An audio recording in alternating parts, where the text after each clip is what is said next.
Assalamualaikum warahmatullahi wabarakatuh. Selamat pagi Ibu dan teman-teman sekalian. Apa kabarnya pada pagi hari ini? Semoga sehat selalu dan senantiasa berada dalam lindungan Allah Subhanahu wa taala ya. Amin ya rabbal alamin. Nah, pada kesempatan kali ini kami dari kelompok 3 akan membahas mengenai materi yaitu sistem pernafasan di mata kuliah patofisiologi dan diampu oleh dosen pengampu yaitu Ibu Apoteker Mira Febrina Master of Science. Sebelum kita membahas mengenai materi sistem pernafasan ini lebih lanjut, izinkan kami untuk memperkenalkan diri terlebih dahulu. Pada kelompok 3 ini ada saya sendiri yaitu Delvi Regika, dan ada Filza Salsabila, Melka Febi Arpina, Natasha Astari, Siska Dian Fitri, Valentina Fighter, dan Yelia Safitri. Baiklah, kita langsung saja masuk untuk membahas materi. Saya persilakan kepada teman-teman untuk menyaksikan pembahasan kami ya. Semoga apa yang kami jelaskan dapat dipahami dan dimengerti oleh teman-teman semua dengan mudah. Yang pertama ada pengertian sistem pernapasan, yang kedua gangguan pada sistem pernapasan, yang ketiga ada asma, lalu yang keempat yaitu COPD atau Chronic Obstruction Pulmonary Disease, lalu ada emfisema. Baiklah, kita langsung masuk ke pembahasan yang pertama, yaitu tentang pengertian sistem pernapasan. Sistem pernapasan atau yang sering disebut sistem respirasi merupakan sistem organ yang digunakan untuk proses pertukaran gas, di mana sistem pernapasan ini merupakan salah satu sistem yang berperan sangat penting dalam tubuh untuk menunjang kelangsungan hidup. Sistem pernapasan dibentuk oleh beberapa struktur. Seluruh struktur tersebut terlibat di dalam proses respirasi eksternal, yaitu pertukaran oksigen antara atmosfer dan darah, serta pertukaran karbon dioksida antara darah dan atmosfer. Selain itu, terdapat juga respirasi internal, yaitu proses pertukaran gas antara darah, sirkulasi, dan sel jaringan, di mana sistem respirasi internal ini terjadi pada seluruh sistem tubuh.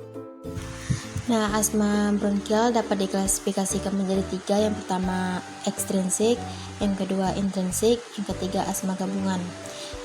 Asma alergi ini ditandai dengan reaksi alergik yang disebabkan oleh dokter pencetus yang menyebabkan spesifik, misalnya serbuk bunga, debu, dan lain-lainnya.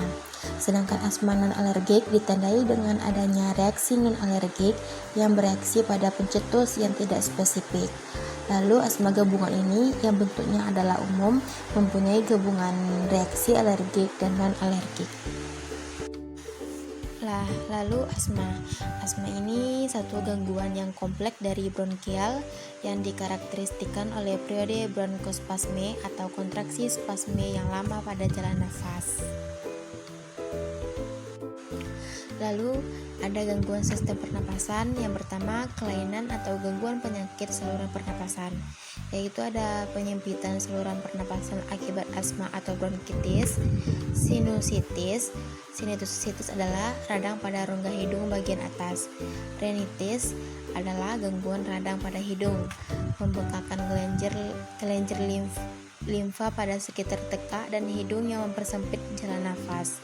Lalu pleuritis, yaitu merupakan radang pada selaput pembungkus paru-paru atau disebut pleura.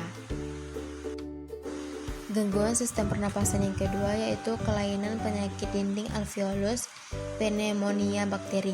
Pneumonia yaitu infeksi akut yang terjadi pada paru atau saluran napas bagian bawah. Nah, yang ketiga, kelainan atau gangguan penyakit sistem transportasi udara, yaitu kontaminasi gas CO atau karbon monoksida atau CN atau sianida. Nah, selanjutnya kadar hemoglobin atau hemoglobin yang kurang pada daerah sehingga menyebabkan tubuh kekurangan oksigen atau kurang darah alias anemia.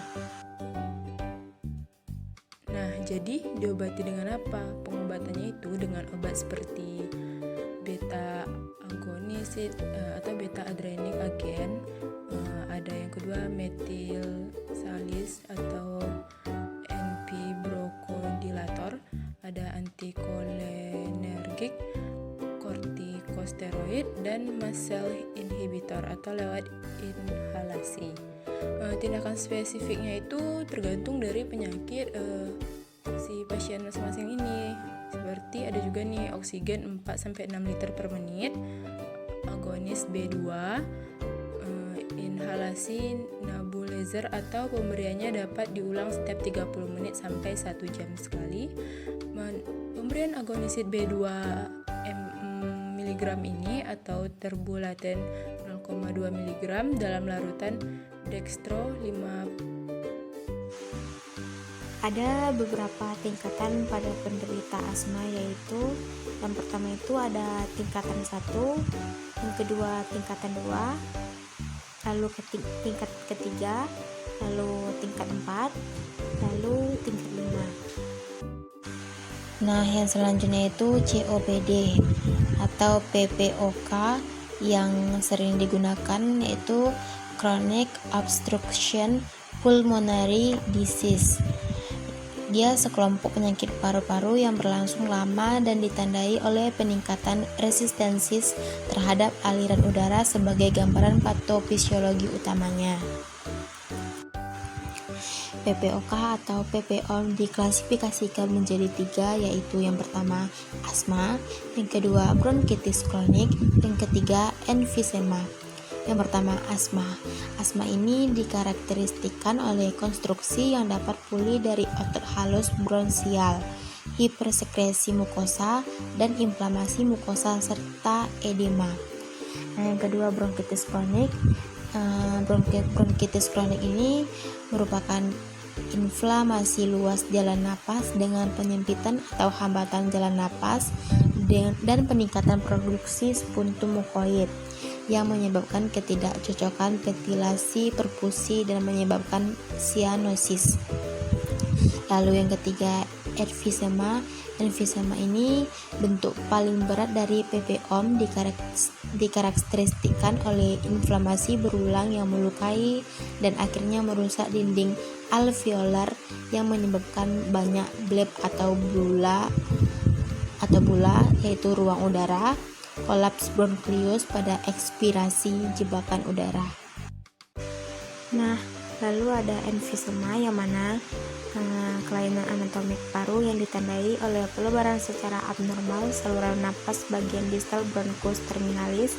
Ia disertai dengan kerusakan dinding alveolus yang irreversibel. Adapun pendekatan terapinya yaitu yang pertama, pemberian terapi untuk meningkatkan ventilasi dan menurunkan kerja napas. Yang kedua, mencegah dan mengobati infeksi. Yang ketiga, teknik terapi fisik untuk memperbaiki dan meningkatkan ventilasi paru. Yang keempat, memelihara kondisi lingkungan yang memungkinkan untuk memfasilitasi pernapasan yang adekuat. Yang kelima, dukungan psikologis. Yang keenam, edukasi dan rehabilitasi klien.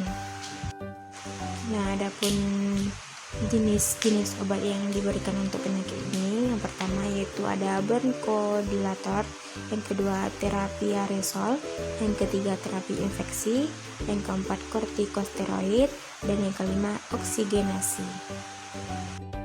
Nah, itu saja yang bisa kami sampaikan.